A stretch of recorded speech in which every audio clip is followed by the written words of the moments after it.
to meet you. Yeah. Yeah. Right? Just one, correct? Yeah. We'll leave you there in the middle.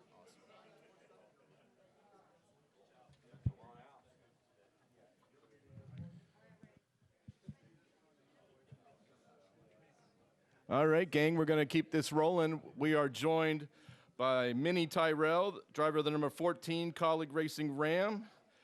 He is also the Ram Race for the Seat winner. So we'll go ahead and open up to questions. We'll start with Matt Weaver right here. Matt Weaver, motorsport.com. It is really trippy to see you in this environment, man. I know, man. How you doing? Good. Yeah.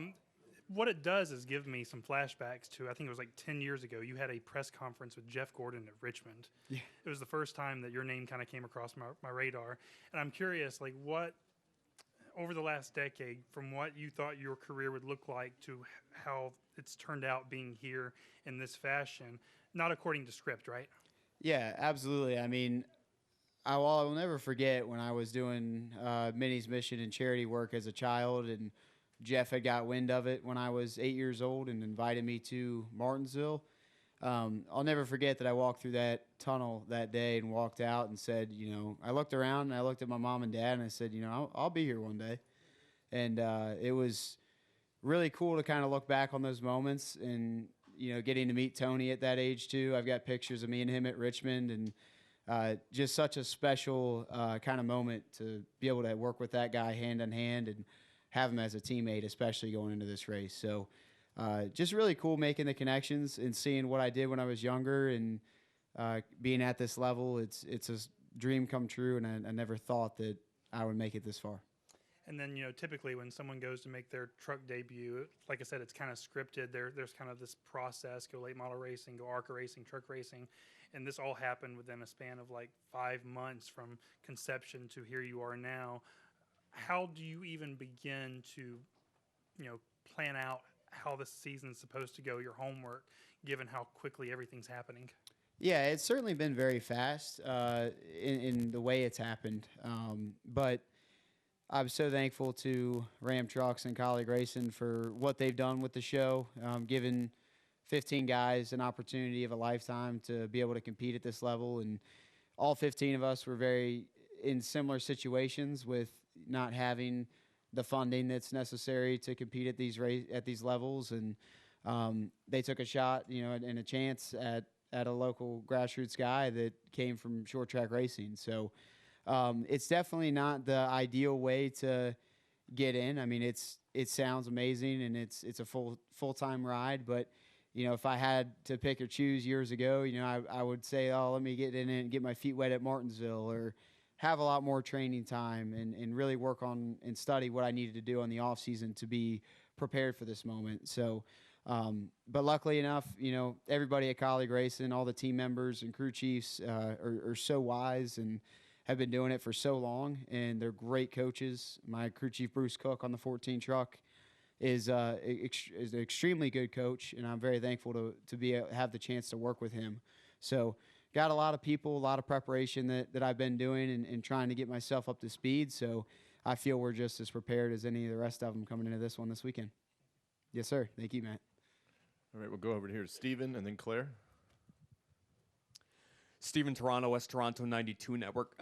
Minnie, I've gotten the opportunity to cover some Cars Tour races and some other, late model races throughout the Southeast, and a familiar grumble over the years has been, all the talent that's there and people saying, oh, well, you got to have money to go up to NASCAR. It's not going to happen without that. And now not only do we have your example, but you've also got other guys who have come up, whether it's through Cars Tour or through ASA, like Brendan, Cole Butcher is in the truck field now, a couple other examples there as well.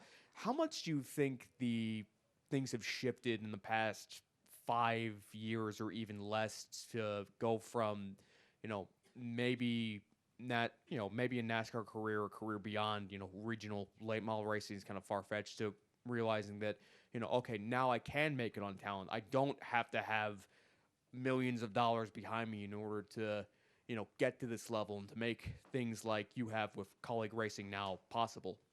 For sure. I mean, that was the biggest thing, I guess, years ago in the early 2000s when I was just around and kind of watching NASCAR, like that was, and even in the 90s, earlier, before social media and a lot of these big platforms, it was a talent-based sport, right? Like you had the guys that it was a more affordable racing. They could come in, they could race, and the best ones rose to the top.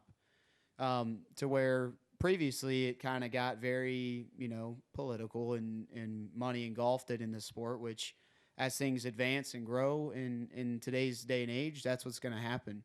And it's really refreshing to see how much it's actually gone back to kind of what it was at first, and taking a chance on a lot of these guys that come from local tracks and don't have the funding to back them, but they have the talent. And that's what's so special about what Ram has done and what Kaulig Racing has done with this show is it's shown all these other teams in the garage that, hey, maybe let's go out and let's really focus on finding that funding and that money to put somebody that has a tremendous amount of talent, which I'm not the only one. I'm not the best one. There's hundreds of guys, especially in the Car Store Series, which is where I came from. That was my bread and butter, that have a tremendous amount of talent that can do it at this level. So I'm just really thankful for the opportunities that I've received and what Dale Earnhardt Jr., what Kevin Harvick, Justin Marks, and Jeff Burton have done for the Car Store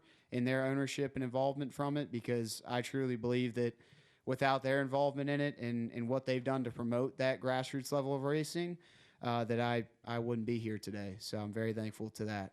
And I know every now and then the Cars Tour, like at North Wilkesboro, you guys overlap with the All-Star Race and the Cup Garage, but I know things have kind of changed for you suddenly, I guess, over the past couple of months. So just walking into the truck garage today, how do you just kind of keep even keel and say, okay, it's just racing, this is as opposed to, I don't know, getting starstruck and saying, oh man, that's Tony Stewart in that truck. I'm in Daytona. That's, Ricky Stenhouse. That's Michael McDowell. Like, does that make sense what I'm asking? Absolutely. I feel that being a part of the Car Store and, like I was saying, racing that for so many years, since I've been 14 is when I joined that series. And a lot of these guys like, Lane Riggs, Caden Honeycutt, Josh Berry, who for the past few years, even when I was just a kid growing up and doing it, they were filtered through that series. Like I raced door to door with those guys. And that kind of gave me, I guess, took a little bit of the starstruck away from me, but also instilled the confidence in me that, hey, like, if these guys can do it, I can do it. I'm competing against them. I'm beating them in certain places, running right with them.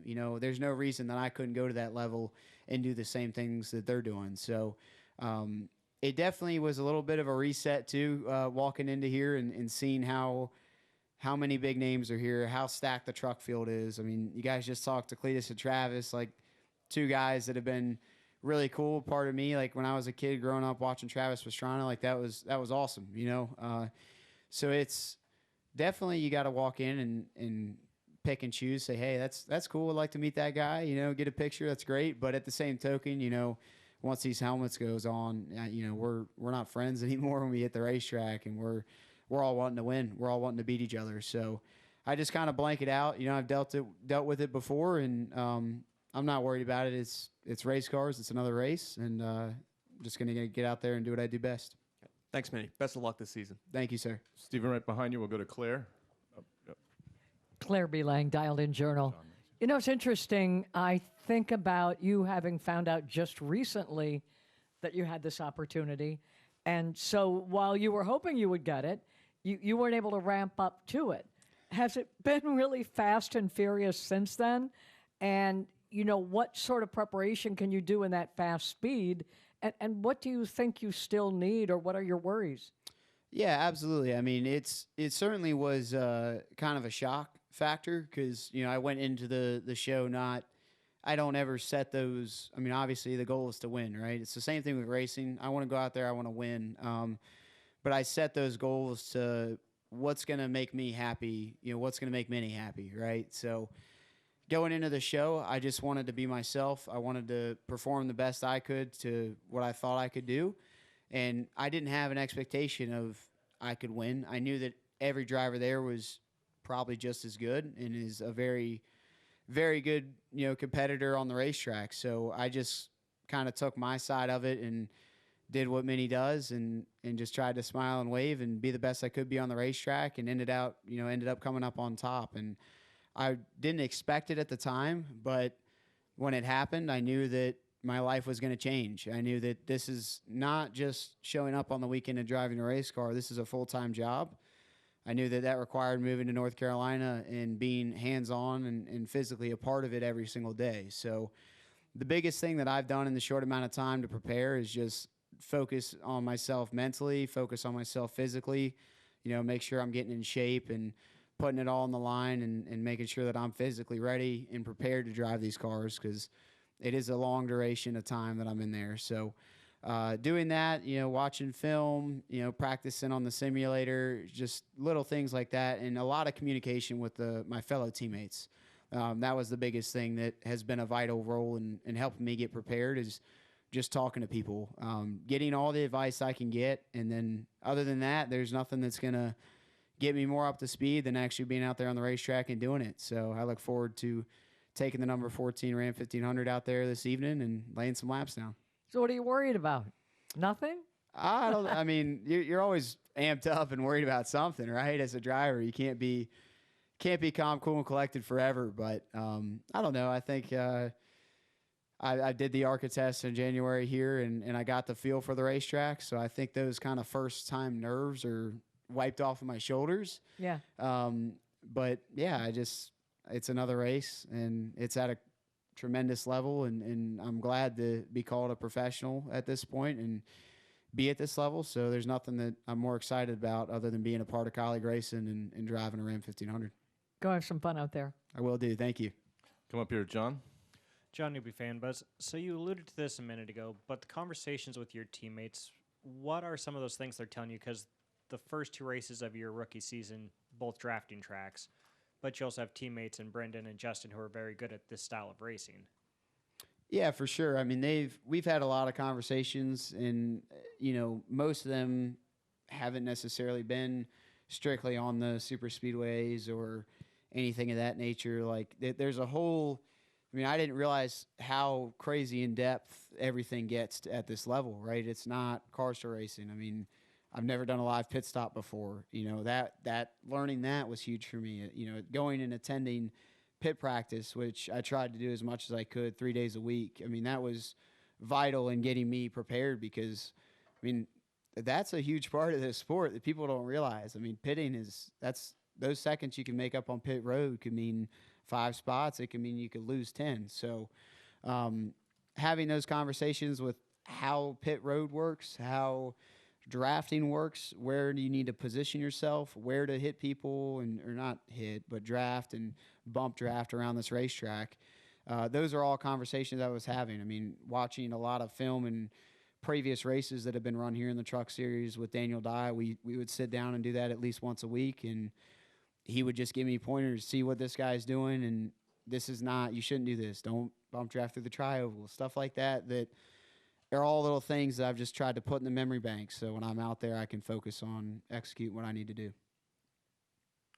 Okay, any more questions for Minnie?